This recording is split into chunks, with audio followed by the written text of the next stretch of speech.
हरिशरणम। जैसा कि हम सभी को विदित है कि कल से हमारे पितृ श्राद्ध का पर्व आरंभ हो रहा है।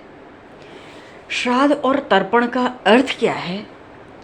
सत्य और श्रद्धा से किए गए कर्म श्राद्ध कहलाते हैं और जिस कर्म से माता पिता आचार्य तृप्त हों वह तर्पण है। वेदों में श्राद्ध को पितृ यज्ञ कहा गया है। ये श्राद्ध तर्पण हमारे पूर्वजों, माता पिता और आचार्य के प्रति सम्मान का भाव है। यह पितृयज्ञ संपन्न होता है संतानोत्पत्ति और संतान की सही शिक्षा दीक्षा से। इसी से पितृ ऋण से भी हम उऋण होते हैं।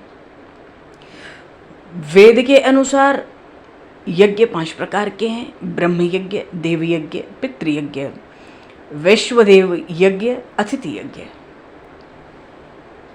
इन 5 यज्ञों को पुराणों और अन्य ग्रंथों में विस्तार से दिया गया है और इन्हीं 5 में से एक यज्ञ है पितृयज्ञ।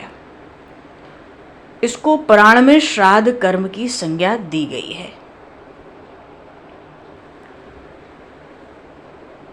पितरों के लिए श्राद्ध से किए गए पितरों के लिए श्रद्धा से किए गए मुक्ति कर्म को श्राद्ध कहते हैं। और हमारे शास्त्र पुराणों में आया श्रद्धया दीयते यस्मात् तच्छादम।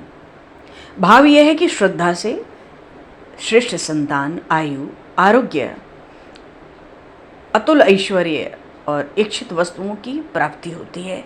श्रद्धा से भाव है कि वेदों के अनुसार इनसे हमारा पितृ ऋण पूर्ण होता है, मानो हम पितृ ऋण से उऋण होते हैं।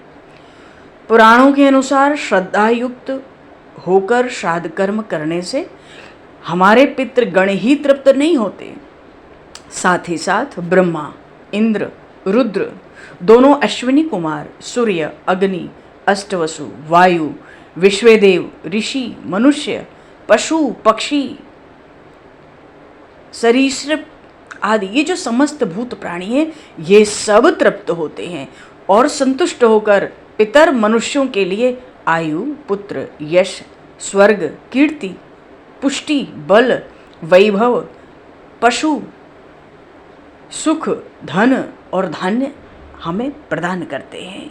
यहाँ तक कि ये सब पितर हमें आत्मज्ञान तक प्रदान करते हैं।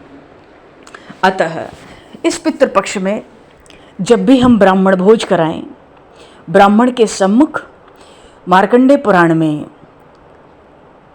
जो रौच्यमन मंत्र है वहाँ पे रुचिरुवाच के रूप में ब्रह्मचारी जी, रुचि जी ने पितृ स्त्रोत बताए, जो स्त्रोत केवल उच्चारण करने मात्र से श्राद्ध में ब्राह्मण भोजन कर रहा है, ब्राह्मण भोजन कर ले, उस ब्राह्मण के सामने श्राद्ध की तिथि के दिन घर पर इस स्तोत्र के उच्चारण से हमारे पितर अतिशय पवित्र होते हैं, अतिशय प्रसन्न होते हैं और हमें आशीर्वाद देते हैं हर तरह से। तो वो जो पितरों को प्रसन्न करने वाला स्त्रोत है मार्कंडेय पुराण से, वो यहाँ पर बताया जा रहा है। और इसकी महिमा श्रवण करके श्राद्ध की तिथि क्या हम नित्य ही पितृपक्ष में इस स्त्रोत का पितरों के समक्ष उच्चारण करें। जय श्री राम। मार्कंडेय पुराण से पितरों को प्रसन्न करने वाला स्त्रोत नित्य पाठ करने योग्य, विशेषतः पितृश्राद्ध में। श्री रुचिरुवाच अर्चितानां मूर्तानां पितॄणां दीप्त तेजसां नमस्यामि सदा तेषां ध्यानिनां दिव्य चक्षुषां इंद्रादीनां च नेतारो दक्ष मारीच योस्तथा सप्तऋषीणां तथान्येषां तान् नमस्यामि कामदान् मनवादीनां मुनीन्द्राणां सूर्या चन्द्रमसोस्तथा तथा तान् नमस्यामहं सर्वान् पितॄन्नप सूदधावपि नक्षत्राणां ग्रहाणां च वायवग्नयोर्नभस्तथा द्यावा पृथ्वीयोश्च तथा नमस्यामि कृताञ्जलिः देवर्षीणां जनिन्त्रश्च सर्वलोक नमस्कृतान् अक्षयस्य सदा दातृण नमस्येहम कृतांजलि है। प्रजापतये कश्यपाय सोमाय वरुणाय च योगेश्वरेभ्यश्च सदा नमस्यामि कृतांजलि है। नमो गणेभ्यः सप्तभ्यस्तथा लोकेषु सप्तसु स्वयंभुवे नमस्यामि ब्रह्मणे योगचक्षुषे सोमाधारान् पितृगणान् योगमूर्तिधरांस्तथा नमस्यामि तथा सोमं पितरं जगतामहम् अग्निरूपांस्तथैवान्यां नमस्यामि पितरन् अमहम् अग्निशोममयं विश्वं यत् एतदशेषतः एतु तेजसि ये चैते सोमसूर्याग्निमूर्तयः जगत्स्वरूपिणश्चैव तथा ब्रह्मस्वरूपिणः तेभ्यो अखिलेभ्यो योगिभ्यः पितृभ्यो यतमानसः नमो नमो नमस्ते में प्रसीदंत स्वधा भुजः। पितरों को प्रसन्न करने वाले इस स्तोत्र की, जिसको मार्कंडेय पुराण के रौच्य मनवंतर में दिया गया, इस स्तोत्र की बड़ी महिमा है। पितर कहते हैं जो मनुष्य इस स्तोत्र से भक्तिपूर्वक हमारी स्तुति करेगा, उसके ऊपर संतुष्ट होकर हम लोग उस मनुष्य को मनोवांछित भोग और उत्तम आत्मज्ञान भी प्रदान करेंगे। जो निरोग शरीर, धन, पुत्र, पौत्र आदि की इच्छा करता हो, वो सदा ही इस स्तोत्र से हम लोगों की स्तुति करे। ये स्तोत्र हम लोगों की प्रसन्नता बढ़ाने वाला है। जो श्राद्ध में भोजन करने वाले श्रेष्ठ ब्राह्मणों के सामने खड़े होकर भक्तिपूर्वक श्रद्धापूर्वक इस स्तोत्र का पाठ करेगा, उसके यहाँ स्तोत्र श्रवण के प्रेम से हम निश्चय ही उपस्थित होंगे और हमारे लिए किया हुआ श्राद्ध भी निस्संदेह अक्षय होगा।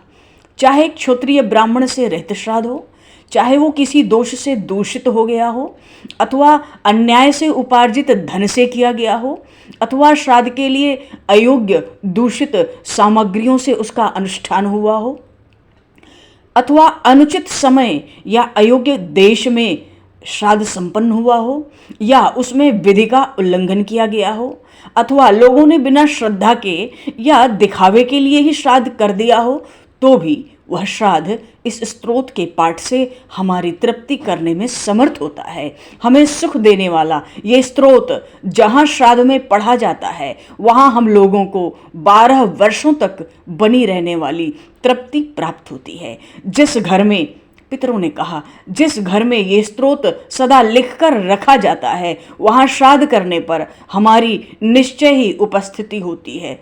अतः श्राद्ध में भोजन करने वाले ब्राह्मणों के सामने ये स्तोत्र अवश्य सुनाना चाहिए, क्योंकि ये हमारी पुष्टि करने वाला है। हरिशरणम। जय सिया राम।